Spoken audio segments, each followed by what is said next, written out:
지금은 우리가 르벤하고 그 다음에 또 그의 동생인 시므온하고 그 다음에 이제 오늘은 이사갈에 대해서 같이 나누도록 그렇게 하겠습니다.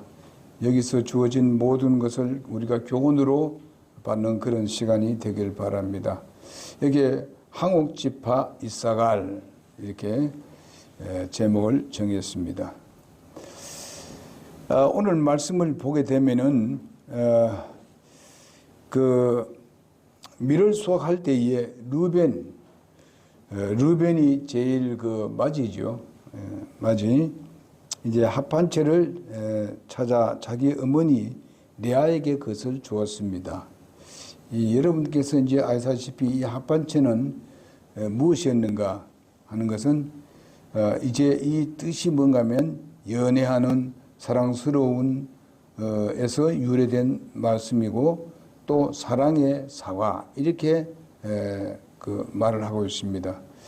그런데 이거는 하나의 감자와 유사한 그 구근 그 식물이라고 그렇게 이야기해 주고 있습니다. 이것이 당시에는 이 불임증 치료를 하는 것이라고 믿었기 때문에 이 약품으로 알려지는 꽃뿌리라고 그렇게 합니다. 르벤이 이것을 캐다가 자기의 어머니인 레아에게 주었습니다. 이 광경을 본 사람이 라헬입니다. 그래서 그 라헬이 오늘 그것을 보고 나를 달라 그렇게 했습니다. 그렇게 되면 그러면은 네가 내 그 남편을 빼앗고도 또 무슨 말을 그렇게 하느냐 했을 때에 바로 이 라헬이 오늘 밤에는 내가 내 남편을 너에게 주마 이렇게 얘기하면서 합판체를 가져가게 되었습니다. 그래서 그날 밤에 이제 야곱이 그 레아에게 다시 들어가게 되고 또 거기서 이제 아기를 낳았는데 이사갈이라는 그런 아기를 낳게 되었습니다. 자, 우리가 이 구약의 12지파에서 풍기는 이 다양성은 정말 오늘 21세기를 사는 우리에게 어떤 그 교훈을 주고 있는가, 또 이것이 교훈이 되고 있는 것을 우리가 배우게 됩니다. 르벤은 바로 풍파많은 삶을 살았는데 그는 이렇게 잘못된 삶을 삶으로 인해서 주님의 가슴속에 간직되었으며 시몬은 어떻게 했습니까?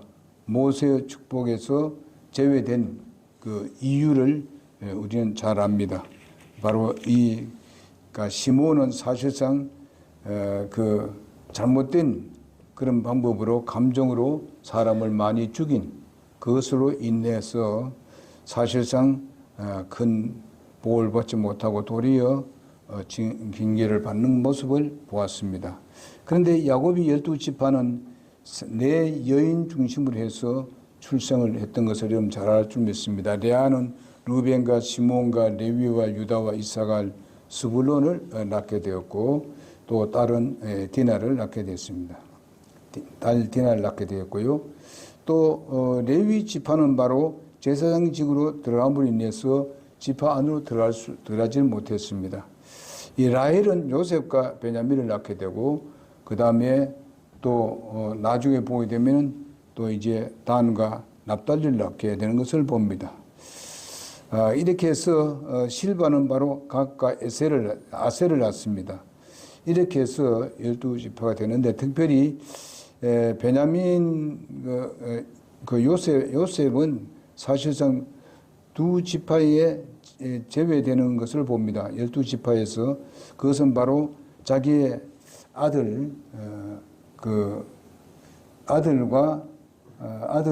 두 아들에게 그 12지파 안으로 들어갈 수 있게 한 것을 볼 수 있습니다. 이런 것들을 다 보게 되면 하나님께서 굉장히 그 세밀하게 역사하시는 것을 볼 수 있습니다. 그냥 그런 났으니까 뭐 그냥 지나고 이런 게 아니라 거기 아주 세밀한 주님의 계획이 있었던 것을 우리가 볼 수 있습니다. 특별히 오늘 이사갈의 출생을 우리가 보게 되면요, 아까도 이미 아파트에 대한 얘기했습니다만은 이런 면을 봤을 때에 세상적으로 보게 되면 굉장히 웃을 일이고 또 부끄러운 이야기될 수도 있습니다.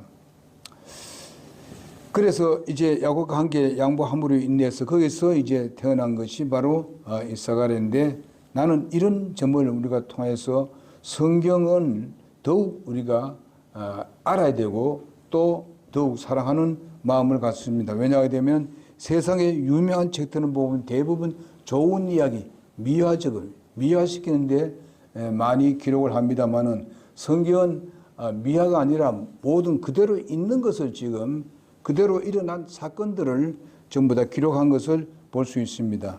우리는 위대한 믿음의 조상 아브라함의 생애에 있어서도 우리가 잘못된 부분도 기록한 것을 볼 수 있습니다.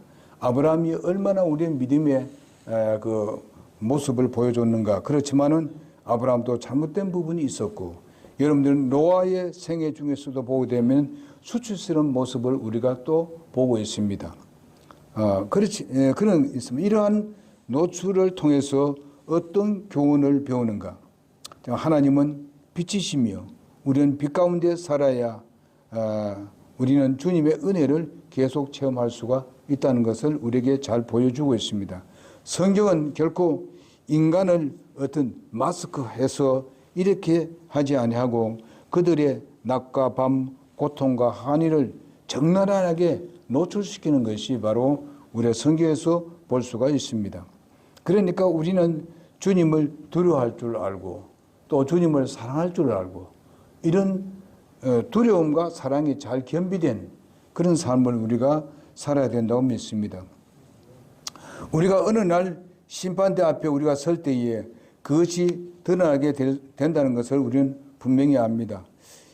우리는 여전히 사랑하셔서 하나님의 뜻을 드러내시고 그분의 경륜을 우리가 우리의 삶을 통해서 이루어 나가는 것을 우리가 볼 수 있습니다.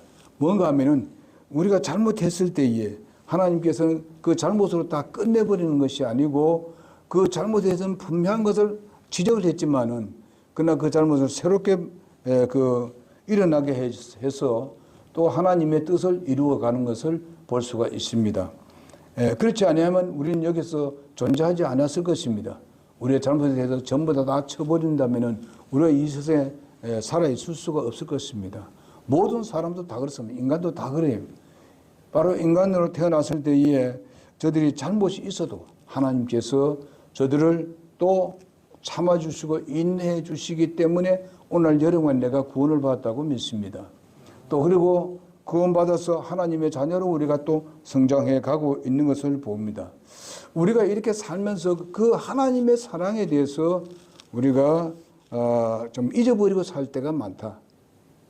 우리는 그런 것을 생각하면서 내가 이렇게 잘못되어 갔는데도 내가 악을 범하고 내 잘못된 일을 했는데 그걸로 인해서 우리가 지옥 갈 수밖에 없는 상태에 있을 때도 하나님은 우리에게 정말 예수 그리스도의 그 보혈로 우리를 구원해 주셨습니다. 하나님은 자녀되게 해 주셨습니다. 그리고 하나님의 자녀된 우리가 지금 또 때로는 내 마음대로 살 때가 있습니다. 잘못될 때가 있습니다. 하나님의 말씀이 분명히 증거되는데도 불구하고 그 말씀에 순종하지 아니하고 내 계획대로 내가 내 자신의 어떤 것을 따라서 하나님께 올바른 삶을 살지 못하는 사람들이 있습니다. 그러나 하나님은 그들의 죄를 절대로 정당화시키지는 않습니다. 우리가 잘못했을 때 그 잘못을 하나님은 절대로 정당화시키지는 않는다는 것입니다. 정말 주님 앞에 돌아와서 회개하고 자복을 하게 되면 하나님은 언제든지 받아주시고 다시 그것을 치료해서 더 좋은 삶을 살아가도록 이끌어 주시는 하나님이라는 것을 우리가 성경 전체를 보게 때 나타나고 있습니다. 여러분 잘 아시다시피 히브리서 11장에 나오는 사람들은 우리의 믿음의 영웅들이라고 우리가 다 표현을 하고 있습니다. 그렇지만은 그들의 잘못이 얼마나 많았던 것도 우리는 잘 알고 있습니다. 그렇지만은 그들을 하나님께서 새롭게 또 그를 고쳐서 또 그들을 훈련시켜서 하나님께서 훌륭하게 들어 사용하셨던 것을 우리가 볼 수가 있습니다. 이런 것을 생각할 때에 하나님께 우리가 감사해야 되죠. 하나님께 영광을 돌려야 되지요. 하나님은 그래서 로마서 8장 28절의 말씀 그대로 모든 것을 합력하여 선을 이루시는 하나님이시다. 결과적으로 우리를 선하게 이끌어 가시는 하나님이시다. 우리가 거기다 초점 맞추면은 절대로 우리가 실망하지 않습니다. 낙심하지 않습니다. 어떤 사람을 보고 인간을 보고 낙심하고 절망에 빠져서 사탄의 유혹에 빠져서 정말 일어나지 못하는 이런 사람이 될 수가 없습니다. 우리는 정말 이런 것을 생각한다면은 주님을 신뢰하고 의뢰하는 그런 마음을 우리가 잊어서는 안 될 줄 믿습니다.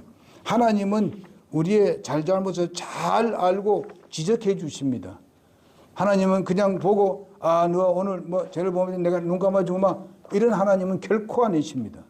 그러나 하나님은 용서의 하나님이고 긍휼의 하나님이십니다. 그리고 새롭게 만드시는 하나님이십니다. 여러분 우리는 바로 하나님 앞에서 뭔가 하면은 우린 진흙과 같은 사람들입니다. 정말 우리가 실패해서 올바르지 못한 방향으로 우리가 나갈 때에 하나님은 다시 돌아왔을 때에 그를 다시 주님께서 주물주물 거려가지고 좋은 그런 그릇을 만들어내시는 하나님이십니다. 우리 믿음의 선배들이 다 그렇게 했었습니다. 응? 이것이 바로 하나님께서 하신 일이고 이것이야말로 하나님께서 주신 진리의 말씀인 것입니다. 하나님은 진리의 하나님이십니다. 절대로 뭐가 이렇게 잘못된 것을 그냥 숨겨버리고 그냥 시시히 넘어가고 이런 것이 아닙니다. 그러면 우리가 이스라엘이라는 이름의 뜻이 무엇이냐? 그 뜻이 바로 값을 주고 무엇을 얻었다는 그런 뜻입니다. 값을 주고 무엇을 얻었다는 뜻입니다. 값이란 말이죠. 여러분들이 구원받고 하나님의 자녀 된 것은 우리가 무엇을 지불해서 받은 것은 결코 아닙니다. 내가 개인적으로 내가 무엇을 지불해서 받은 것이 아니고 어떻습니까? 누가 대신 지불했다는 것입니다. 그분이 누굽니까? 예수 그리스도이십니다. 절대로 공짜는 있을 수 없어요. 이 세상에서도 공짜가 없습니다. 누군가가 그걸 지불했기 때문에 그렇습니다. 오늘 저녁에 우리 전영병지가 지금 앞에 하단에 아주 좋은 꽃 나무를 심었습니다. 이거는 우리가 보면 우리에게 주신 건 뭡니까? 선물입니다. 그렇지만은 수고한 사람이 누군지 알죠? 여러분 그렇습니다. 우리가 세상에 공짜는 있을 수 없습니다. 누군가가 수고하고 애를 썼다. 생각도 했고 여기 뭐 나무를 심어야 될까? 뭐 하면 아름다울까? 이런 걸 다 생각해가지고 한 거 아닙니까? 예를 들면 그렇다 이 말입니다. 그러므로 우리가 주님 앞에 나와서 구원을 받고 하나님의 자녀가 되었습니다. 자녀된 사람이 이제는 열심히 무엇을 해야 되고 주님을 섬겨야 되고 하는 것은 무엇입니까? 이것은 우리가 구원을 받기 위해서 하는 거 아니지 않습니까? 우리는 뭐예요? 하나님 앞에 갔을 때 우리가 상을 받는 것입니다. 그리고 우리가 이 세상 살면서도 주님으로부터 보상을 받는 일입니다. 여러분 나는 계속 강조합니다만은 여러분 내가 구원을 받은 것만 해도 나는 평생 주님을 위해서 일을 해야만 합니다. 우리의 본 마음입니다. 그러나 하나님께서 정말 주님을 위해서 영광 돌리고 하는 건 당연하게 하는 일이지만 하나님께서 우리에게 보상하신다고 말씀하고 있습니다. 상을 주겠다고 말씀하고 있습니다. 그러니 우리 하나님은 얼마나 긍휼이 많으신 분입니까? 사랑이 많으신 분이고 용납하고 받아주시기를 원하시는 하나님이십니다. 그러니 우리가 하나님과 관계에 대해서 정말 멀어져서 되겠습니까? 더욱더 가까이 가는 사람이 되어야 되지요. 주님과 깊은 교제를 해야 되지요. 주님과 깊은 교제를 할 때 어떤 문제도 해결될 수 있습니다. 정말 우리가 초심으로 돌아가게 되면 어떻게 내 개인의 어떤 걸로 인해서 하나님과 관계를 멀어지고 성도와 관계가 멀어지고 이렇게 해서 되겠습니까? 아니죠. 정말 여러분과 나는 주님부터 받은 것이 너무 많습니다. 뭐 아무도 안 받은 것 같습니다. 전부 다 내가 다 열심히 다 된 같이 그렇게 얘기하지만 그렇지 않습니다. 깊이 생각해 보십시오. 하나님의 공급 없이는 우리가 존재할 수 없다는 것입니다. 안 믿는 사람들은 하나님을 모르기 때문에 그렇게 얘기합니다만은 여러분 나는 그런 분들이 아닙니다. 창조주 하나님을 통해서 내가 구원받았고 그 창조주 하나님을 알았기 때문에 그분이 우리를 얼마나 사랑하는 걸 우리가 알고 있습니다. 우리의 필요를 채워주신 것, 생명을 좌지우지하시고 행사벌 주관하시는 하나님이기 때문에 오늘 여러분도 여기에 저녁에 와서 예배하는 것입니다.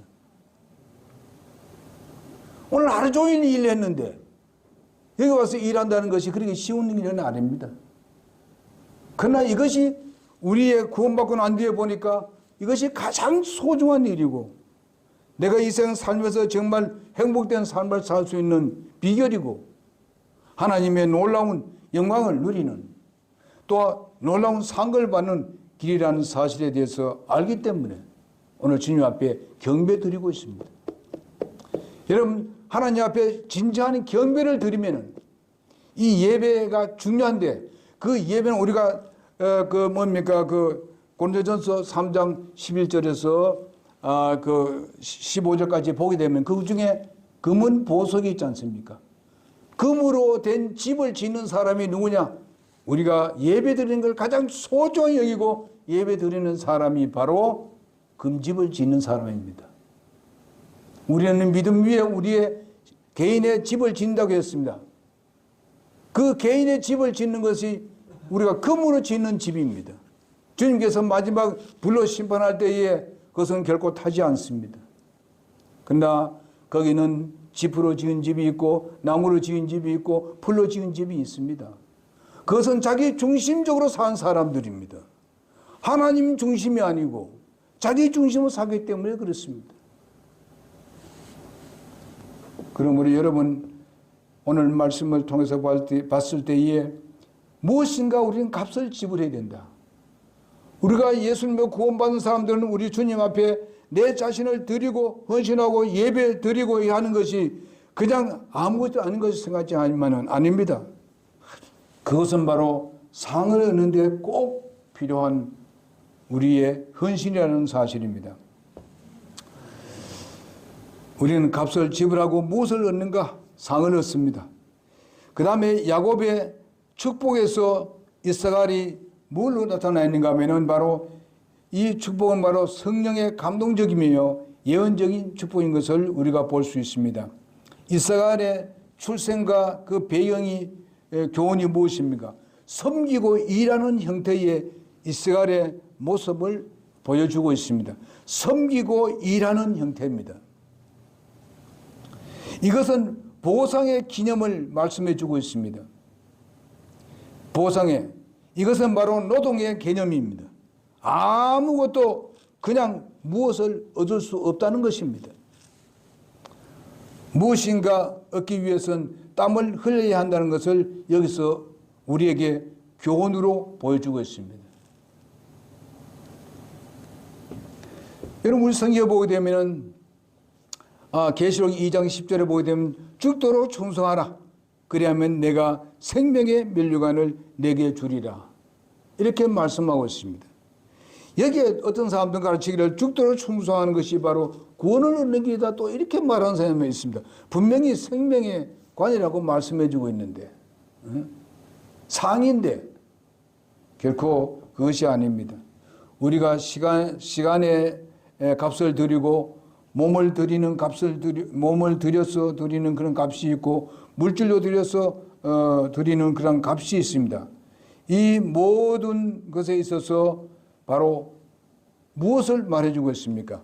상급을 얘기해주고 있습니다. 상급을 얘기해주고 있습니다. 데살로니가 후서 3장 10절에 보게 되면 뭐라고 했습니까? 누구든지 일하기 싫어하거든 먹지도 말라. 그렇게 말씀하고 있습니다. 먹지도 말라. 여러분, 우리는 무슨 일을 하고 있습니까? 영적인 일이 무엇입니까? 교회 와서 우리가 모일 때 와서 예배 드리는 것, 성경 공부하는 것, 기도하는 것, 찬양하는 것, 이 모든 것은 바로 영적인 일입니다. 이 영적인 일을 할 때에 당연히 하는 일이지만은 거기에 대한 하나님께서의 거기에 대한 보상을 하시겠다는 것입니다.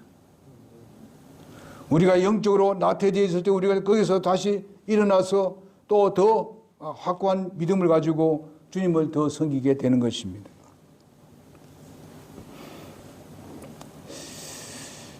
그리고 우리가 영적인 양식을 얻기 원한다면은, 그것을 먹기를 원한다면은 바로 우리는 교회에서 하나님의 말씀을 공부해야만 합니다. 하나님 말씀을 또한 집에서 봐야 합니다. 연구를 해야만 합니다. 그러나 여기에 관심이 그렇게 많지 않습니다. 많은 사람, 많은 때에. 그것을 귀찮게 생각하는 사람도 있습니다. 여러분, 우리는 영적인 양식을 풍성하게 먹어야 됩니다. 그래서 우리가 건강해집니다. 영이 건강해지면 육체가 더 건강해집니다. 우리의 마음이 평안하고 내 마음의 모든 것을 맡기고 확신 있게 우리가 살아갈 때에 우리의 가지고 있는 질병마저도 빨리 나을 수가 있습니다. 그건 확신합니다. 우리가 영적으로, 정신적으로 약해지고 나약해지고 있으면 있는 병이 더 커질 수도 있다는 사실입니다. 그렇기 때문에 여러분과 나는 어떻게 되겠습니까? 영적으로 강하자. 주님의 평안을 누리자. 우리가 쓸데없는 걱정, 근심으로 쌓여서 가지고 이런 데 빠져서 결과서는 바로 육신에 가지고 있는 병을 더 크게 만들 필요가 없다. 하나님의 고치는 방법이 여러 가지가 있습니다. 우리는 영적으로 강한 여러분과 내가 되어야 될 줄 믿습니다. 우리의 참 쉼은 어디에 있습니까? 열심히 일한 사람들은 노동하고 쉼을 얻습니다. 여기 보니까 두 번째 보게 되면 이런 게 있어요. 야곱의 축복에서 보면요. 그 창세기 49장 14절에서 15절에 있는 말씀인데요. 14절에 보면 양의 우리 사이에 꿇어 앉은 건강한 낙에 대해서 말씀해 주고 있습니다. 양의 우리에 꿇어 앉는, 이건 누가 했는가 하면 야곱이 축복한 내용입니다. 꿇어 앉는 건강한 낙이 어디 비실비실하는 그런 낙이가 아닌 건강한 낙이라고 말해주고 있습니다. 이것은 노동에 있어서 에너지 충만함이 있다는 것을 여기서 말씀해주고 있습니다. 그래야만이 또한 일을 할 때 정말 열심히 일할 수 있는 것입니다. 그래서 끌어앉는다고 말해주고 있는데 쉼을 말해주고 있습니다. 끌어앉아서 이렇게 있다는 것은 나귀가 그것을 쉼을 말합니다. 여러분, 이 쉼이란 것은 당연히 필요한 것이죠. 쉼을 통해서 그 다음에 또 일할 수 있는 힘이 생기게 되는 것입니다. 오직 노동하는 자에게는 이 쉼이 굉장히 느껴질 수가 있습니다. 그러나 노동을 하지 않는 사람들은, 날마다 별로 하지 않는 사람들은 그 쉼이 뭔지를 잘 모릅니다. 그러나 일을 한 사람들은 그 쉼이 얼마나 좋은지를 느끼게 되는 것입니다. 여기 나귀가 지금 쉬고 있는 것을 볼 수 있습니다. 다음 일을 위해서 쉬고 있는 것. 땀 흘려 열심히 일하는 사람에게 노동을 값지게 알고 애쓰는 사람에게 있어서 정말 모처럼 휴식이야말로 아름다운 행복의 선물이라고 생각할 수 있습니다.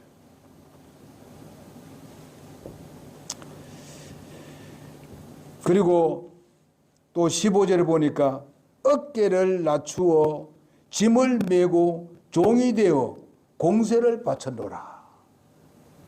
이것이 바로 야곱이 이스라엘에게 축복한 축복입니다. 이것은 뭔가입니까? 영적 노동, 안식 등을 여기서 보여주는 이미지인 것을 볼 수 있습니다. 나귀는 약간 고집스럽기는 합니다만은 지혜로워서 잘 길들여가지고 하게 되면은 아주 충성스러운 동물이 바로 나귀입니다. 여기에 나귀의 비유를 했습니다. 즉 자기 자리를 아주 고수하면서 일하고 있는 이미지를 연상시켜 주는 것이 바로 나귀입니다. 현실의 하나님의 백성 가운데서 이러한 사람이 절대 필요하다는 사실을 우리에게 가르쳐 주고 있습니다. 제자리를 지켜가면서 꾸준히 그리고 열심히 땀 흘려서 일하는 그런 이사갈 지파 같은 하나님의 백성이 절대로 필요한 것입니다. 우리 교회도 마찬가지입니다. 이와 같은 이스라엘과 같은 이렇게 열심히 땀 흘려서 일하면서 교회에서나 또 사회에서나 그렇게 하는 사람이 절대적으로 필요하고 하나님은 또한 그 백성을 요구하고 있습니다. 그 다음에 우리가 야곱의 축복에서 보는 것 같이 또 모세의 축복에서 우리가 볼 수 있는데 이것은 신명기 33장 18절에 있는 말씀입니다. 우리 신명기 한번 33장 18절 보겠습니다.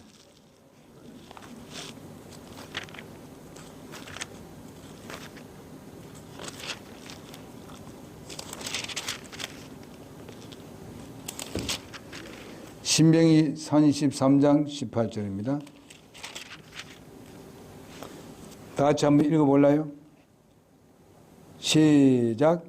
스불론에 관하여는 그가 이르되 스불론이여 내가 밖으로 나감을 기뻐하라. 이사갈이여 내 장막들을 기뻐하라. 여기 지금 스불론이 나오고 이사갈이 나오고 있습니다. 여기에 내용을 보게 되면은 스불론과 나란히 등장하고 있는 것을 볼 수가 있습니다. 스불론은 나가서 또한 이사갈은 장막 안에서 두 개 표현하고 있습니다. 우리가 가정에도 보게 되면 우리는 요즘은 이제 남녀가 다 밖으로 나와서 일하는 게 많습니다만은 보통 보게 되면 그래서 아내의 일은 아내의 일이고 남편은 남편의 일을 우리가 볼 수 있습니다. 교회도 마찬가지입니다. 안에서 일하는 사람, 밖에서 일하는 사람. 예? 그런 이걸 여기서 우리에게 교회를 하나의 우리에게 보여주고 있는 것입니다. 뭐 전부 다 안에서만 일하는 게 아니고 전부 다 밖에서만 일하는 것도 아니다 이 말이죠. 이런 걸 봐서 나가서 정말 어떤 면은 전도를 열심히 하는 사람도 있고 또한 예배당 안에서 여러 가지 교회 이렇게 여러 가지 뭡니까 그 교회 건물이라든지 아니면 교회 안에 여러 가지 그 일이라든지 이런 것들도 하는 사람이 있듯이 교회 안에도 안팎에 일하는 사람들이 이렇게 따로 있는 것을 우리가 볼 수 있습니다. 즉 말하면 사역의 내부와 외부의 조화를 보여주는 것을 볼 수 있습니다. 하나님께서 스불론 지파를 통해서 정말 해외 선교를 본다면 해외 선교 나가는 것과 같은 것이고 바로 이스라엘은 뭡니까? 국내 선교를 하는 것과 같은 것을 또 보여주고 있습니다. 여러분 교회가 바로 선교를 해야 되잖아요.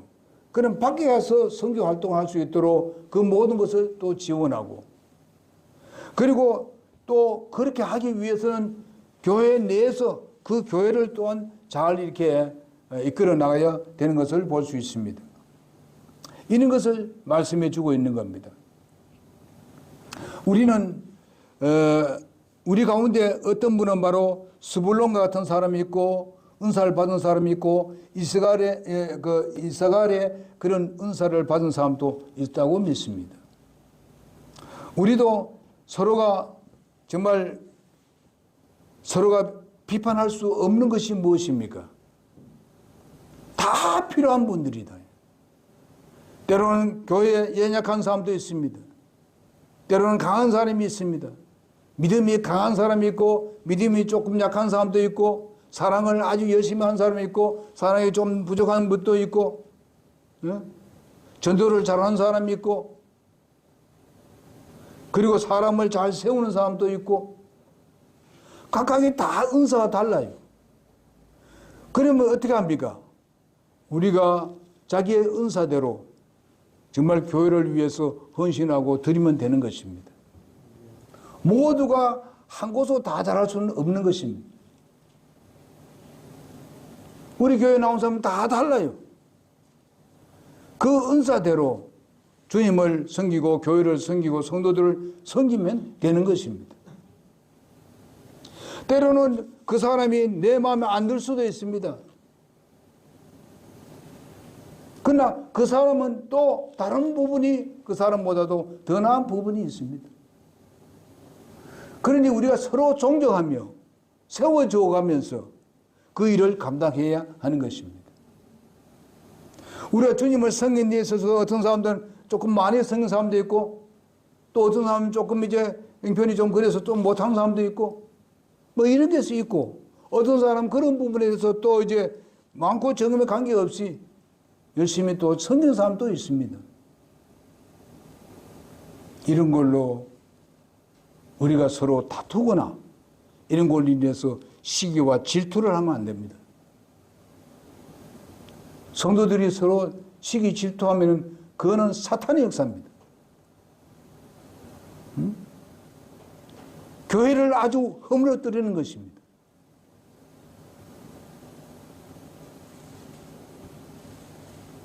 우리는 진리를 쫓고 있습니다. 거짓 진리를 쫓고 있지는 않습니다.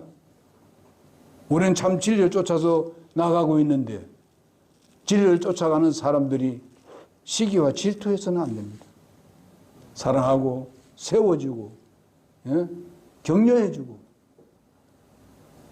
때로는 몸이 불편한 사람들은 격려도 해주고 그들을 위해서 날마다 기도를 하고 우리 교회 나온 사람들이 전부 다 질병으로 여러 가지 어려움을 당한 사람도 있습니다. 그를 위해서 날마다 기도합니다. 우리 모두가 그들의 이름을 불러가면서 호소하고 있습니다.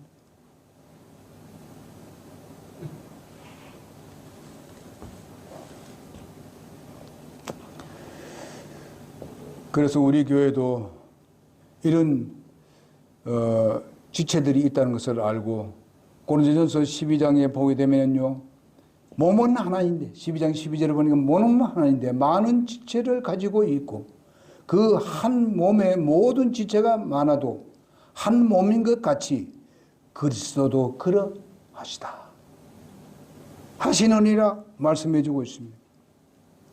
로마서 12장에도 보면 그렇게 말씀하고 있습니다. 우리는 다 지체라고 말해 주셨습니다.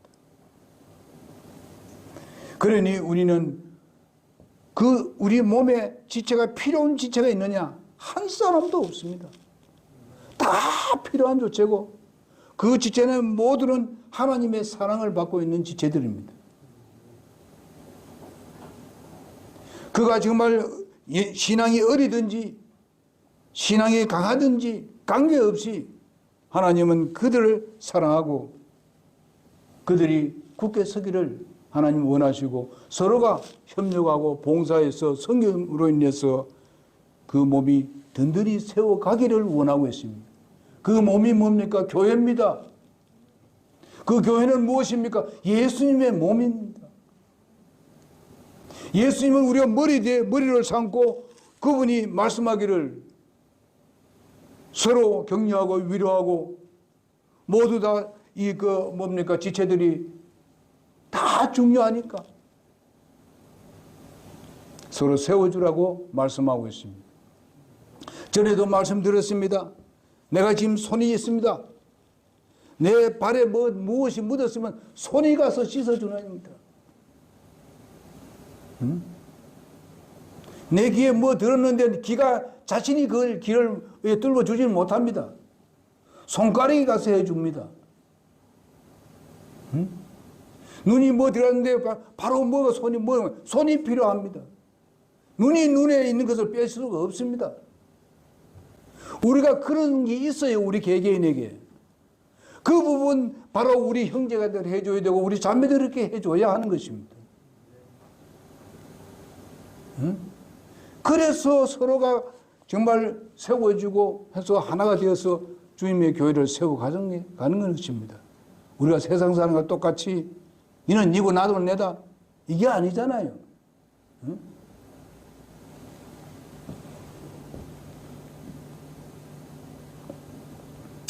그래서 어떤 사람들은 세외 선교에 대해서 관심이 없는 사람이 어떤 사람이 자기 교회만 여기서만 하면 된다. 여러분 바로 예루살렘 교회가 정말 다 흩어지게 된 이유가 무엇입니까? 선교를 안 해서 흩어져 버렸습니다. 수만 명이 계속 자기들끼리 모여서 자기들만 먹고 마시고, 예? 그렇게 하니까 하나님께서 쳐버렸어요.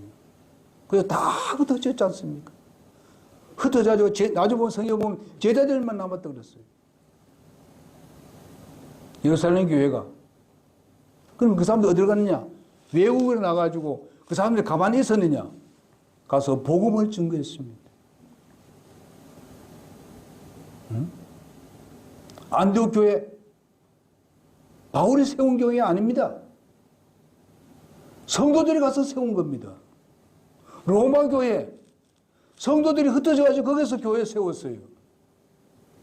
소아시아의 많은 교회들이 성도들이 가서 세운 게 너무 많습니다.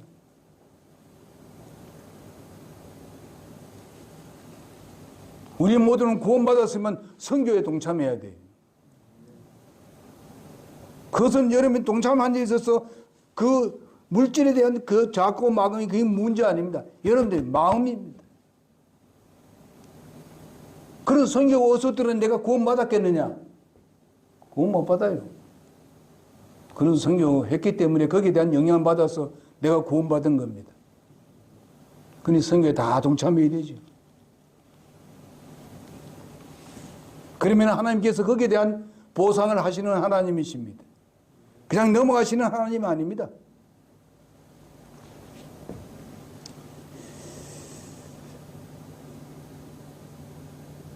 그 다음에 우리가 이스라엘 지파에 상징하는 황보석에 대해서 말씀드리겠습니다. 출애기 28장 17절을 보게 되면은 그 지파는 황보석 지파입니다.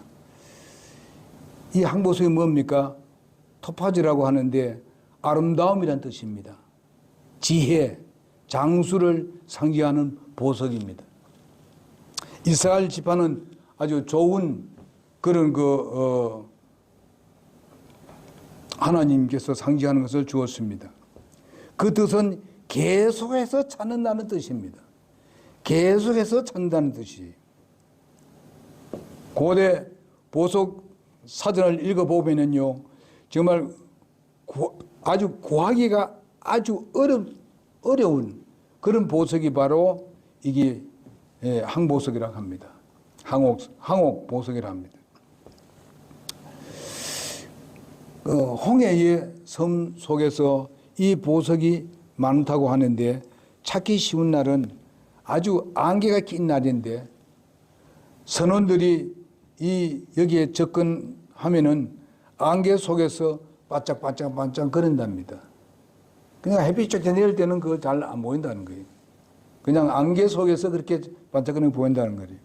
마치 도로에 우리가 가보게 되면 비가 올 때 보게 되면 주황선을 보게 되면 노란 주황선이 있습니다. 잘 보이죠. 그런 같이. 이렇게 하는 같이 이런 보석이 그렇게 보인다고 그렇게 합니다. 이 보석은 정말 얻는 데는 그 값을 지불해야 얻는다고 합니다. 노동에 땀이 있어야 안식의 즐거움을 누리게 되는 것이고 부지런히 찾으면은 비로소 보상을 받는다고 하는 것입니다. 그래서 마태복음 7장 7절 8절을 보게 되면 찾으라 그래야만 찾을 것이요. 응? 두드리라 열릴 것이고 이렇게 말씀한 것을 볼 수 있습니다. 우리는 이런 것을 우리가 찾을 때에 이런 항옥 보석을 얻을 수가 있게 되는 것입니다. 성경 공부의 기쁨과 유사한 것을 말해주고 있습니다. 보석을 찾듯이 하나님의 말씀을 깊이 묵상하라는 그런 말씀과 같습니다. 제자의 삶, 그리고 우리의 인격 형성, 정말 영적인 인격, 십자가의 값이 그 보람과 희열이 바로 쾌감으로 바뀌어지는 이런 것을 우리가 볼 수 있는데, 성경 공부의 탐구는요, 곧 우리에게 보화를 얻게 하는 기초가 되는 것입니다. 성경 공부를 해야 돼요. 성경을 우리가 깊이 파고들어가는 그런 여러분과 내가 되어야 될 줄로 믿습니다. 노동 없이는 결코, 노력 없이는 어떤 부동산 투기도 결코 좋은 것을 얻을 수가 없습니다. 우리는 노력을 해야 되지요. 힘을 써야 되지요. 정말 깊이 파고 들어가 봐야 되지요. 이럴 때에 성경의 기쁨을 느낍니다. 요즘 아침에 보게 되면 제가 요즘 아침에 우리가 보는 것이 뭔가 하면은 솔로몬의 아가입니다. 거기 보게 되면요, 자동적으로 기쁨이 나옵니다.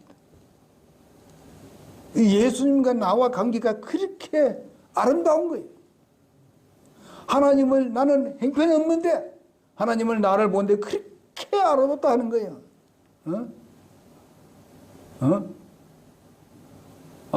너무나도 죄송하더라고, 하나님께. 예? 그걸 읽으니까. 하나님은 나를 그렇게 아름답게 보시는가? 그리고 또 그 교회를 말하니까, 아이고, 우리 교회 몇 명도 안 나오는데 그렇게 하나님 사랑하시는가? 아름답게 보시는가? 그래서 생각하니까 하나님, 정말 감사합니다. 근데 거기에 보게 되면요, 그 술라미 여인이 또 그 솔로몬한테 표현하는 걸 보십시오. 또 얼마나 사랑하고 있는지요. 예? 칭찬을 하고 말이죠. 당신에게 나오는 그 냄새가 얼마나 향기로운지 말이야. 이렇게 얘기합니다. 여러분과 내가 오늘날 한 가정을 꾸려나가는데도 이런 마음이어야 합니다. 서로가 그렇게 기뻐하고 아름답다고 얘기해주고 칭찬해주고, 예? 이렇게 하는데야 무슨 문제가 생겼습니까? 예?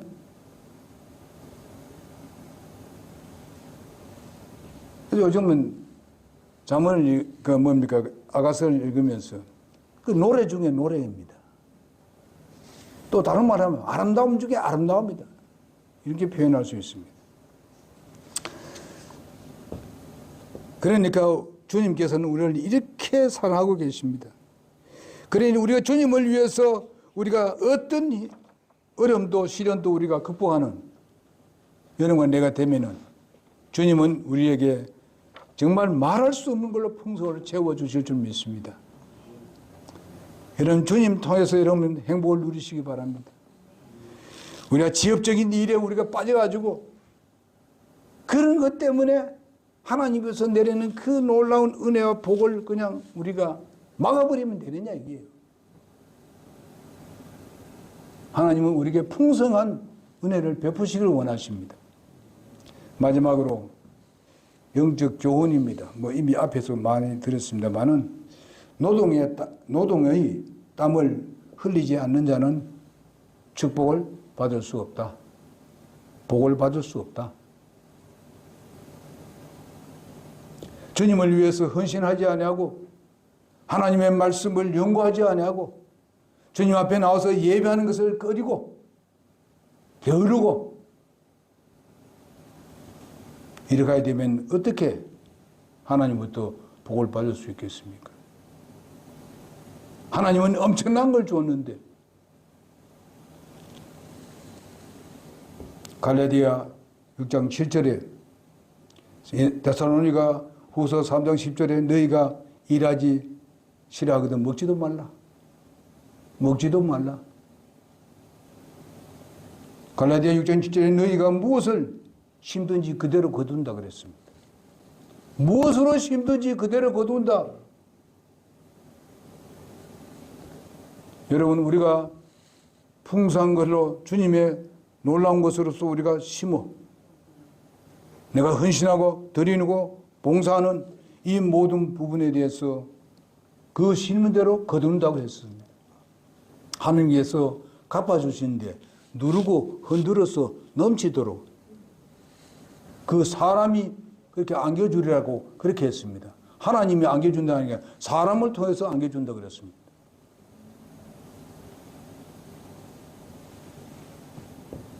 값진 노동 후에는 비로소 진정한 안식이 있음을 교훈해 주는 말씀입니다.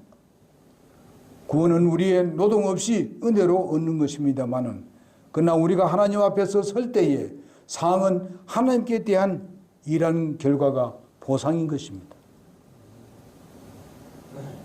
그 보상에 대해서 우리는 이미 말씀 많이 했습니다만 고린도전서 3장 11절 15절에 있는 말씀입니다. 그리스도인도 심판을 받는다는 것을 알아야 됩니다. 우리는 죄에 대한 심판은 없습니다. 그러나 상에 대한 심판이 있습니다. 하나님의 나라에 들어갔을 때에 공중에 들림 당했을 때에 우리는 주님과 혼인잔치를 벌리고 그러고 난 뒤에 우리는 상을 받게 될 것입니다. 그 상 받은 만큼 우리는 이 땅에 내려와서 다스리게 될 것입니다. 여러분, 이 땅에 내려와서 천년왕국을 우리가 들어와서 거기서 주님과 더불어서 다스린다는 것을 믿습니까? 확신하십니까?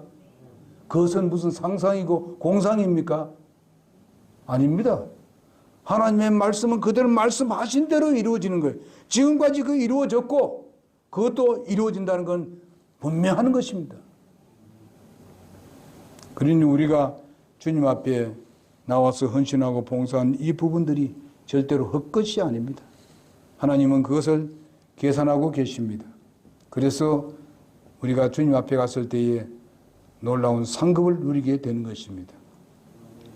그래서 우리는 주님을 위해서 수고하고 충성스러운 그 노력의 대가를 바로 땀 흘린 대가를 주님께서 분명히 보상하시는 하나님이시고 하나님의 나라에서만 받는 게 아니라 우리가 이 세상 살면서도 세상이 주지 못하는 그런 평안을 우리가 누리게 될 것입니다.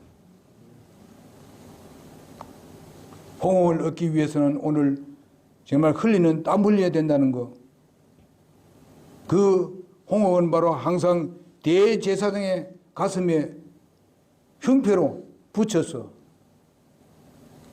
정말 자랑스럽게 여기는 대제사장의 모습을 봅니다. 여러분, 내가 우리의 대제사장은 예수 그리스도이십니다. 그의 가슴에 바로 여러분과 내 이름이 쓰여 있습니다. 그러면서 우리를 절대로 잊지 아니하시고 기억하시고 그렇게 우리에게 은혜와 복으로 충만히 채워주리라고 믿습니다. 오늘 특별히 이스가엘에 대해서 그 하나님 말씀을 들었는데 이 말씀을 마음에 깊이 새기고 우리가 그렇게 살아가는 여러분과 내가 되길 바랍니다. 네, 기도하겠습니다.